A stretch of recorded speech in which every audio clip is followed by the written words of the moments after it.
हाँ थोड़ी देर से बात करता हूँ, रुको रुको यार, अभी मत बात करो, बाद में बात करें, बहुत भीड़ है। You avoid talking to your wife, spouse and your daughters या घर वालों, लेकिन बाहर वालों से आप बहुत अच्छी बात करो। जैसे मेरा फ़ोन आ गया, आप 1 घंटे में उठाओ और मेरे से बात करो, तब आपका बिजनेस बिल्कुल चौपट नहीं होगा, सब कुछ सही चलेगा। तो क्या होता है कि हम अपनी फैमिली को बिल्कुल इम्पोर्टेंस नहीं देते। हमारी फैमिली केवल तब दिखती है जब वो किसी शादी में जाती है, या वो किसी उठावने में जाती है, या वो किसी स्थानक में जाती है। इसके अलावा हम फैमिली के रूप में होते ही नहीं। तो मैं आपको बस इतना ही निवेदन कर रहा हूँ कि इतना सा आप कर लो। और जब आप बच्चे से बात करते हो, चाहे वो कितनी एज का, जब आप उससे बात करते हो तो उसकी बात सुनने का साहस आपके अंदर होना चाहिए। वो शुरुआत में आपसे बिल्कुल नहीं खुलेगा, क्योंकि उसको आप मालूम हो कि आपका स्वभाव कैसा है। पर धीरे धीरे जब आप उसको खुलने का मौका देते हो तो वो सब कुछ आपके सामने होता है। तो आपको इससे शुरुआत करनी है। आप अपने बच्चे के साथ कितने हैं, उससे ही सब कुछ तय होता है कि आपका बच्चा डेविएट होगा कि नहीं। तो आप प्लीज़, मेरा रिक्वेस्ट है कि अपना बच्चा जहाँ जाना चाहता है, यदि वो टैलेंटेड है, वो शिक्षक, उसको बिल्कुल भेजिए पढ़ने के लिए, 110% भेजिए। वो कहीं कुछ भी प्रॉब्लम नहीं आती बच्चे कि बच्चे में मोबाइल की लत कैसे छुड़वाएं। तो यदि बच्चे को पढ़ने में समझ गया, इसका मतलब ये है कि हम पता लगाएं। पहली बात ये है कि आपने लत छोड़ी क्या, सबसे पहले पता करना पड़ेगा। तो यदि आप लत नहीं छोड़ सकते तो आप बच्चे से अपेक्षा मत करें कि वो लत छोड़े। जैसे एक जब होता है, आपको कहता हूँ कि आप लत छोड़ो, इसका मतलब आपको मोबाइल एक तरफ रखना है। अब जैसे ही मोबाइल एक तरफ रखेंगे, हमको कोरोना हो जाता है, तो ऑक्सीजन की कमी है। और ऐसे लोगों को ऐसा लगता है क्या करें, हम ब्लैंक हो जाते हैं कि कुछ काम क्या करें हम काम। आजकल तो किचन में भी आपको मोबाइल लगता है, बिकॉज आप रसोई में रेसिपी भी उससे देख करके बनाते हैं, तो वहाँ भी मोबाइल घुस गया। पहले तो ये लगता था कि किचन में नहीं घुसेगा, वहाँ घुस गया। तो जैसे ही मैंने मोबाइल एक तरफ रखा, अब मुझे क्या चाहिए, मुझे बताइए। इंसान चाहिए बात करने के लिए, इसके अलावा ध्यान में हमसे बैठते बनता नहीं, ध्यान में हमारा मन लगता नहीं बहुत ज़्यादा देर में। गायक सर इसलिए हम कर लेते हैं क्योंकि उसमें एक पाठ बोलना पड़ता है, वो पाठ नहीं बोलना पड़े तो हमारी हालत खराब हो जाती है। तो जैसे ही आप अपना मोबाइल एक तरफ रखते हो, आपको बात करने के लिए व्यक्ति चाहिए। और उस समय यदि आप अपने बच्चे के साथ जाते हो तो आपका बच्चा भी मोबाइल एक तरफ रखेगा। तो 2-3 काम आपको करने हैं जो हमने किए। पहली चीज़, अगेन बच्चे से बॉन्डिंग। जितना आप समय अपने बच्चे से बात करोगे, उतनी समय वो मोबाइल दूसरी तरफ रख करके बैठा रहेगा। आपके पास टाइम नहीं है तो फिर वो, और आजकल तो पेरेंट्स का ऐसा काम हो गया है कि वो बोलते हैं मुझसे कि सर वो जब तक मोबाइल पर ये पर्टिकुलर चीज़ देखता नहीं तब तक वो खाना नहीं खाता, या टीवी पे ये नहीं देखता तब तक खाना नहीं खाता। तो आदत ये माँ के पेट से तो सीख के आया नहीं, वो हमारे कारण लगी, बिकॉज हमने उससे छुटकारा पाना चाहिए। हम दरअसल अपने बच्चे से छुटकारा पाना चाहते हैं, हम उसको प्यार नहीं करना चाहते, इसीलिए हम उसको कोचिंग क्लास भेजते हैं, छुटकारा पाए। ट्यूशन जाओ यार, 3 घंटे वहीं रहो, वहीं से पढ़ के आओ। हम न तो पढ़ा सकते ना हमारे पास इतना टाइम, भेज दिया आपने। फिर आपने छुटकारा पाया, दिलाया कि जब आजकल तो छोटे बच्चों को भी मोबाइल दे देते हैं तो वो चुप रहते हैं, नहीं तो वो रोने लगते हैं। तो माँ को लगता है कि मोबाइल दे दो तो थोड़ी देर चुप रहेंगे। तो कहने का मतलब ये है कि पहला, आप अपनी मोबाइल की लत छोड़िए। जितनी देर आप छोड़ेंगे उतनी देर आप बच्चे के साथ रह पाएंगे। दूसरी चीज़, बच्चे को मोबाइल पर काम करने दीजिए, लेकिन जैसे हमने एक फार्मूला बनाया कि हम 12वीं क्लास तक अपनी बच्ची को मोबाइल ला करके नहीं देंगे। खुद का कुछ हो जाए, हम अपने बच्चे को 12वीं तक मोबाइल नहीं देंगे। 12वीं जैसे ही ख़त्म हुई, उसके हाथ में हम एंड्रॉइड फ़ोन या एप्पल ला के दे देंगे कि अब तू बाहर जाएगा, तेरे को जैसा करना है कर, हमें कोई नहीं। तो 12वीं तक अपना मोबाइल मत दीजिए, उसको मोबाइल मत दीजिए, अपने मोबाइल से काम करें, चाहे लड़का हो चाहे लड़की। इसमें हम बहुत सख्त रहें। जितना बच्चे ने हमसे रिक्वेस्ट की कि साहब मेरे सारे बच्चों के पास मोबाइल हैं, सारे साथियों के पास, मुझे भी दिलाइए, नो, नथिंग डूइंग, आप हमारे मोबाइल से काम करें। तो उसने हमारे मोबाइल पे अपना इंस्टाग्राम चलाया। आजकल बच्चे इंस्टाग्राम चलाते हैं, आपको ये रियलिटी समझ में आनी चाहिए, तो वो चलाएंगे।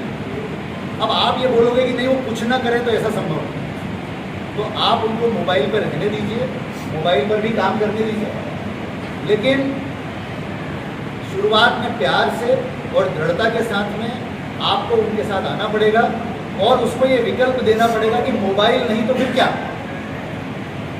इन समस्याओं की का एक ही समाधान है, बी प्रैक्टिकल।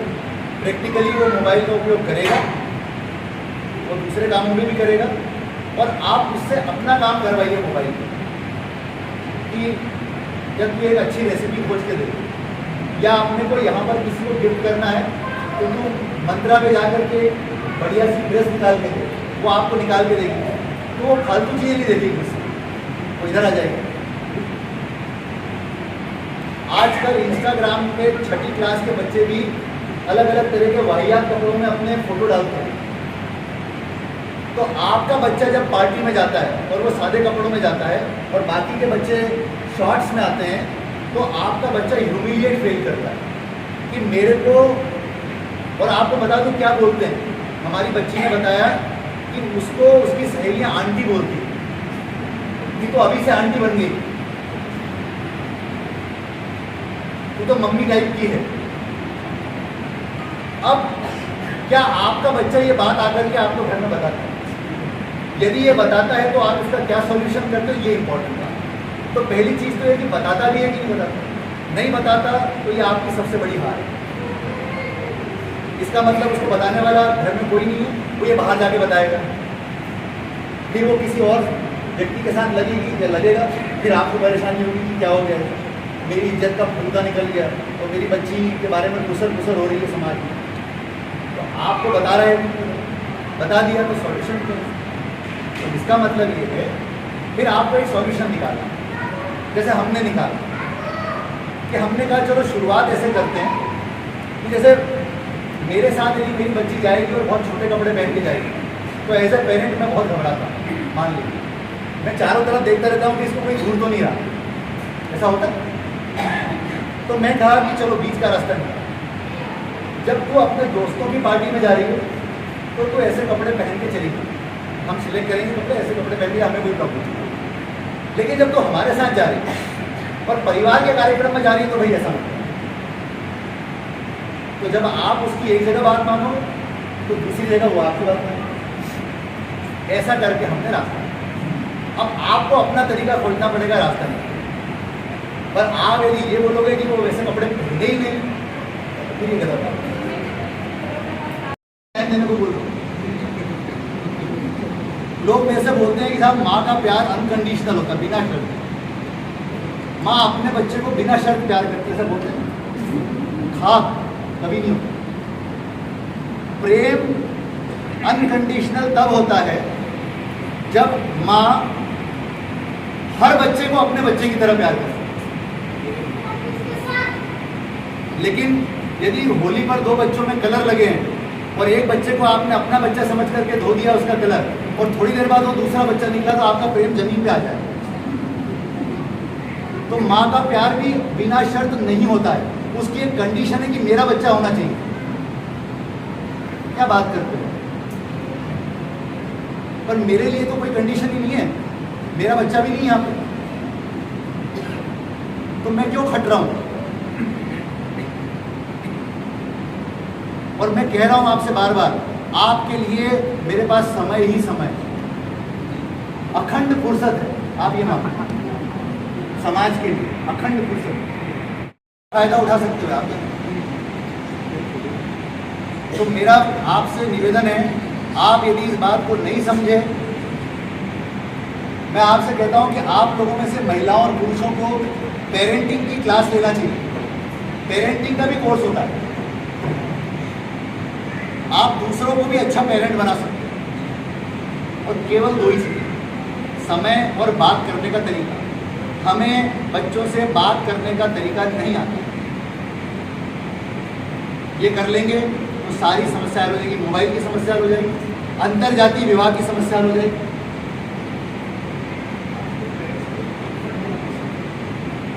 डील करें, आपकी माँ आपको कैसे डील करती है?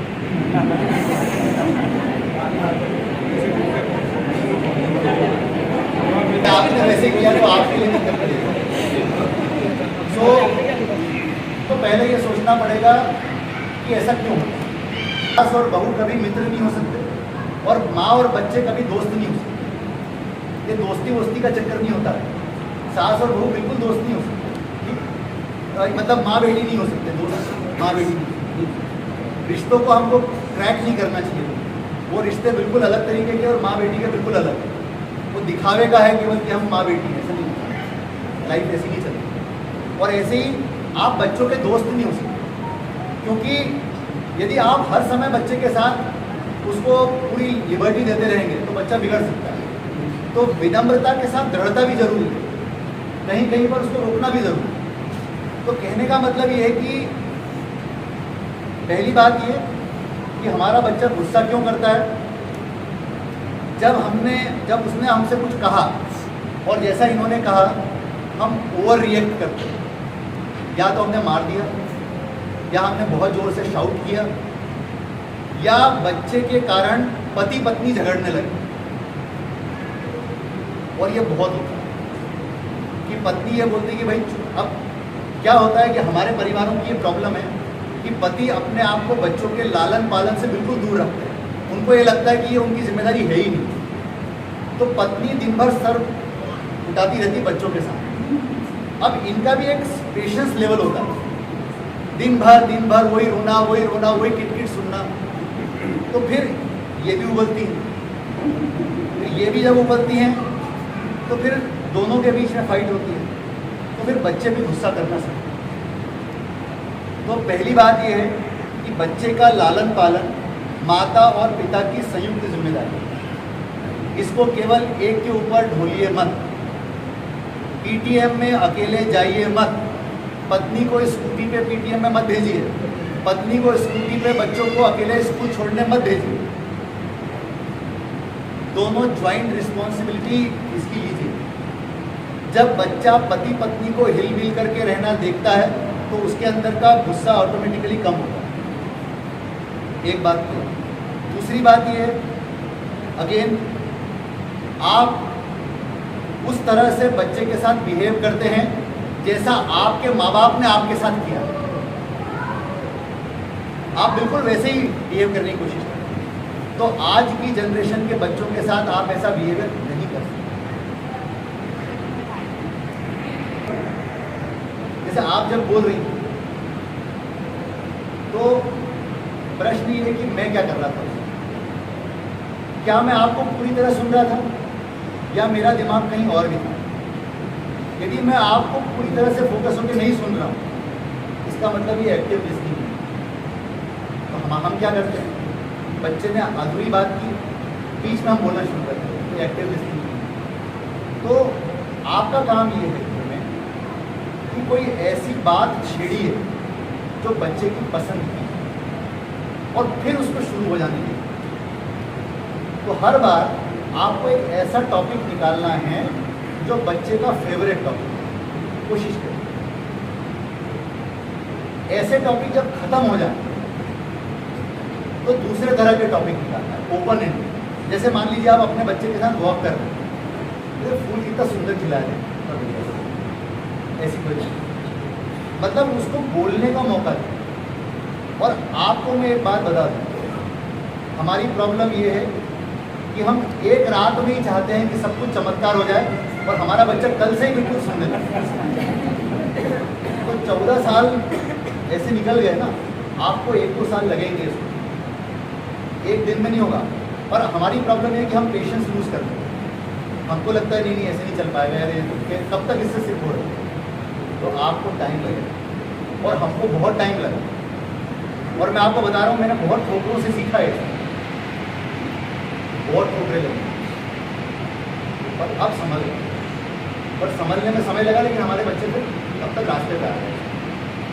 इसीलिए आपको अभी से कि हम व्यक्ति को सुनना शुरू नहीं करते। आप देखिए, एक एग्जाम्पल आपको मैं देता हूँ। आप कहीं पर भी जाइए और कोई व्यक्ति आपके ऊपर गुस्सा हो रहा है और आप बिल्कुल बीच में मत बोलिए, उसको बोलने दीजिए। थोड़ी देर के बाद उस व्यक्ति को इस बात का खींच आने लगती है कि सामने वाला रिएक्ट क्यों नहीं कर रहा है, और आप बिल्कुल रिएक्ट नहीं करोगे तो थोड़ी देर के बाद वो अपने आप शांत हो जाएगा। लेकिन आप रिएक्ट कर दोगे तो वो और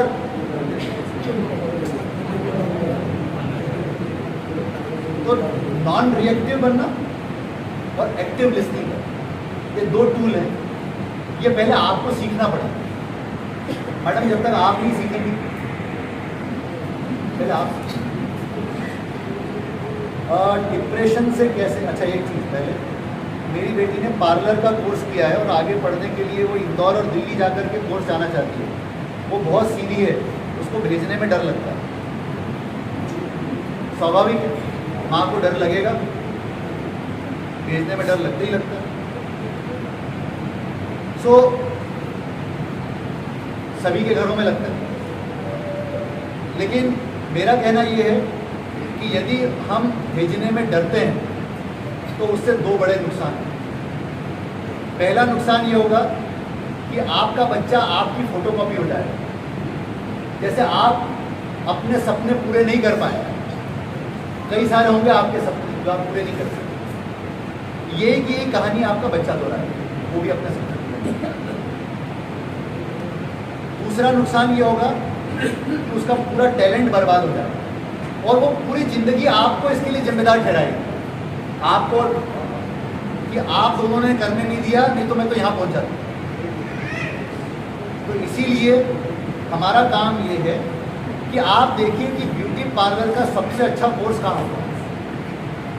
उसकी जिद के अनुसार मत भेजिए कि लड़कियों की जिद क्या होती है आजकल देखना। लड़कियां बंबई जाने की बहुत जिद करती हैं। बंबई जाने की जिद क्यों करती बताइए। बंबई के दो फायदे हैं। बंबई में खुलापन है और बंबई सुरक्षित माना जाता है। मतलब खुलेपन के साथ सुरक्षा दोनों मिल रही है। और बंबई बहुत लाइवली जगह मानी जाती है। दिल्ली वैसी लाइवली नहीं मानी जाती, इसलिए बच्चा बंबई जाना चाहता है। वो बोलते, तुम बोलती हो ना कि सेफ चाहिए, तो बंबई है सेफ। तो मेरा कहना है कि दिल्ली बंबई प्लेस के हिसाब से हम तय नहीं करेंगे, हम तय इस बात से करेंगे कि कहाँ पर ये बेस्ट कोर्स है, वहाँ हम उसको भेजेंगे। और आजकल जैसे कोटा में माएँ खुद चली जाती है बच्चों के साथ, तो आपको जाना इतना डर लग रहा है तो आप चले जाओ, थोड़े थोड़े दिन में जाके देखते रहो उसको। कोई गार्जियन, कोई रिलेटिव हो, उसके साथ टाइप कर दो चीज़ों को। तो ऐसा कोई रास्ता निकालिए कि हम अपनी बच्ची का करियर भी परस्यू कर पाएँ और हमारे मन का डर नहीं। और आपको यदि ये लगता है कि आपका बच्चा बहुत सीधा है तो उसको अवश्य भेजना चाहिए। आपने देखा होगा कि जो बच्चे हॉस्टल में रहते हैं वो बहुत अलग तरीके के दिखते हैं, और जो हॉस्टल में पढ़ाई नहीं करते वो बहुत अलग तरीके के। जैसे हमने हॉस्टल में पढ़ाई नहीं की, हमारे माँ बाप ने अपनी आंखों के सामने से आगे नहीं जाने दिया।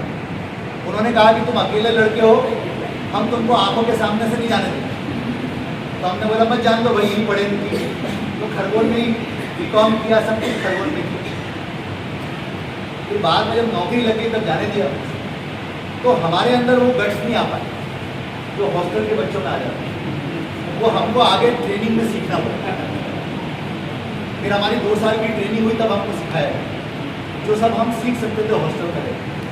अभाव में संघर्ष करना, कैसे कम से कम सामान में संघर्ष किया जाता है, कैसे डिफ़िकल्ट लोगों को हैंडल किया जाता है, कैसे ख़राब लोगों को हैंडल करते हैं दुनिया, वो हमको नहीं आ पाया, वो हमको बाद में सीखना।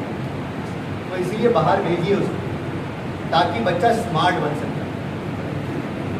मामले में बहुत लिबरल हूँ, मेरे बच्चे देर रात तक पढ़ने वाले हैं। देखिए कैसे होता है। खरगोन में मेरा पूरा परिवार 4 बजे सुबह उठने वाला है। मेरे दादाजी 3 बजे उठते, तो मेरी मम्मी को और पापा को 4 बजे उठने की आदत है। अब 30-40 साल निकल गए, 4 बजे उठते उठते सास ससुर की सेवा करते हो, तो हमारे घर में सब 4 बजे उठने वाले। अब मेरी वाइफ नासिक की है, वहाँ उनकी फैमिली हैबिट बिल्कुल अलग है, तो वहाँ इतना जल्दी सब लोग नहीं उठते, तो बड़ी प्रॉब्लम हुई। तो हमने कहा कि नहीं, हम बीच का रास्ता निकालेंगे। मेरी वाइफ 4 बजे नहीं उठेगी, मैं मेरी वाइफ को सपोर्ट करूँगा। तुम लोग 4 बजे उठते थे तो ये तुम्हारी प्रॉब्लम है, तुम्हारी स्वतंत्रता है। तुम 4 बजे उठते थे इसलिए मेरी वाइफ भी 4 बजे उठे, ये कोई गणित नहीं होता। तो मैंने कहा कि नहीं, मेरी वाइफ नहीं उठेगी 4 बजे, तो 6 बजे उठ जाएगी। वो यदि 7 बजे उठती थी मायके में, 6 बजे उठ जाएगी। और उसने भी स्वीकार किया कि उसको ससुराल साल में 2-3 बार ही आना पड़ता, बाकी समय वो मेरे साथ। तो क्या हुआ कि बच्चों में भी ये आदत रही कि वो रात को देर तक पढ़ते और सुबह देर से उठते। मेरी आदत सुबह बहुत जल्दी उठती। मैंने अपनी हैबिट अपने बच्चे और वाइफ पर कभी इम्पोज नहीं। मैंने कहा कि तुम जब बेहतर पढ़ सकते हो तुम वैसा पढ़ो। और मेरी बच्ची के अभी 10th में 97% आए, मैंने पूरी छूट दी उसको। मेरी बड़ी बच्ची के 12th में 98% मार्क्स हैं, पूरी छूट, जैसे आपको पढ़ना। तो मेरा ये कहना है कि आप बच्चों को इस बंधन में बिल्कुल मत बांधिए। यदि वो रात को देर तक अच्छा पढ़ सकते हैं, उनको रात को देर तक पढ़ने दीजिए। यदि वो सुबह जल्दी उठ करके पढ़ सकते हैं, तो सुबह पढ़ने। एम मेरा सिर्फ इतना है कि मैं परीक्षा पास करूँ। यदि वो सुबह उठ के होगी बहुत अच्छी बात है, रात को उठ के बहुत अच्छी। तो जो है, जैसे भोपाल में एक एजेंसी है जिसका नाम है सैडमैप। तो ये एजेंसी क्या करती है, सरकार की एजेंसी। आपके बच्चे के फिंगरप्रिंट लेगी और आपके बच्चे के फिंगरप्रिंट लेके वो बता देगी कि आपके बच्चे के इंटरेस्ट एरिया क्या होगा, कौन से होगा। आजकल हर जगह काउंसलर्स अवेलेबल है। आप काउंसलर के पास लेके जाइए बच्चे को और काउंसलर उसको निकाल करके देगा कि इसका इंटरेस्ट एरिया कौन सा। तो यदि इंटरेस्ट आपको पता नहीं चल रहा है, इसका मतलब साफ है कि आपको आपका बच्चा अपने मन की बात नहीं बता रहा। अब आपको उसके मन की बात निकलवानी है। इस तरह के कोई सोर्सेज आप यूज़ करिए और मन की बात निकलवाइए। डांट डपट बिल्कुल मत करिए, उससे कुछ नहीं होगा। उसके कुछ अच्छे दोस्त हों, उनसे पता करने की कोशिश करें।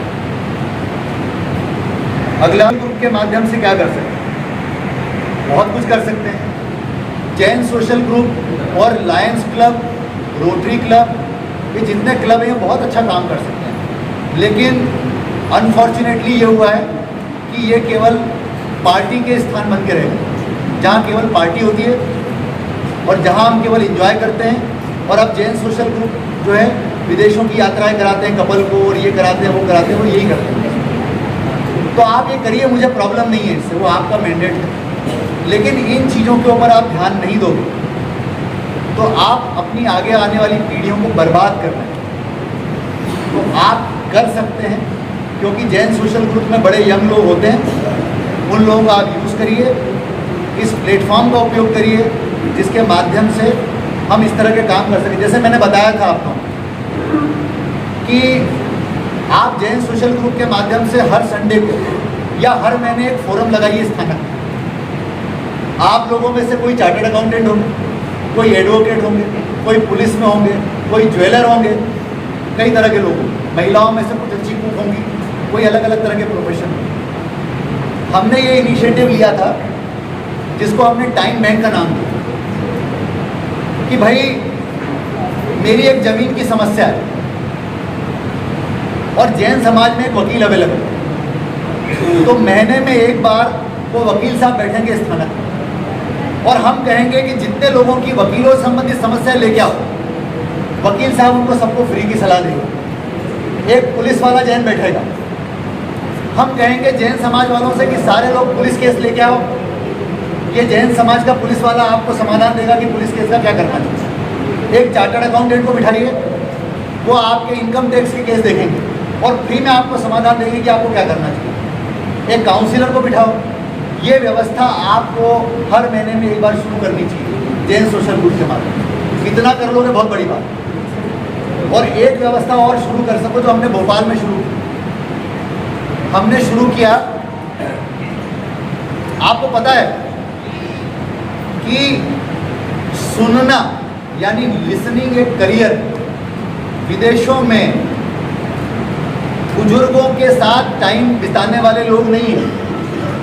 तो 1 घंटे टाइम बिताने का यंग लड़के लड़कियां 500 रुपये लेते हैं कि हम आपके साथ बैठेंगे, आपकी पूरी मन की बात सुनेंगे और उसका 500 रुपये चार्ज करेंगे। तो क्या हम ऐसा कोई टाइम बैंक शुरू कर सकते हैं जिसमें हम बुजुर्ग लोगों की बात सुनने के लिए, उनके साथ टाइम स्पेंड करने के लिए लोगों, रुचि लेने वाले लोगों को उनके साथ बिठा सकते हैं? नहीं तो थोड़े दिनों के बाद आप फिर मेरे को एक नई समस्या बताएंगे। अभी आप अंतर्जातीय विवाह की समस्या बताते हैं, अब मेरे को आप वृद्धाश्रम की समस्या बताएंगे कि सर वो पेटलावद में भी ट्रेंड शुरू हो गया, अब यहाँ पर भी एक वृद्धाश्रम बनना चाहिए। तो कुछ लोग बुद्धिमान और कहेंगे कि नहीं सर वो बहुत एयर कंडीशन बनाएंगे, अपन बहुत बढ़िया स्टेट ऑफ द आर्ट बनाएंगे, जहाँ सब सुविधाएं मिलेंगी हमारे वृद्ध, हम वहाँ जाएंगे उसको। तो ये वाला बैंक आपको शुरू करने की ज़रूरत है। तो टाइम बैंक और सलाह बैंक, यदि आप ये जैन सोशल ग्रुप के माध्यम से कर सके तो बहुत बड़ा योगदान हो जाएगा समाज। यदि हम 2 बुजुर्गों के पास भी बैठ जाते हैं और उनकी बात सुनने का बहुत बड़ा काम है, पास नहीं हो पाएगा तो फिर क्या करेगा? सो इसको कहते हैं प्लान ए और प्लान बी, कि पहला प्लान फेल हुआ तो दूसरा प्लान क्या करना है, वो मैं सब गाइड करूँगा। आप उसकी चिंता मत करिए। जिन्होंने ये लिखा है उनके पास मेरा नंबर होगा, आप मुझे अपने बच्चे से कनेक्ट कर दीजिए, आप कनेक्ट हो जाएगी, मैं आपको बता दूँगा।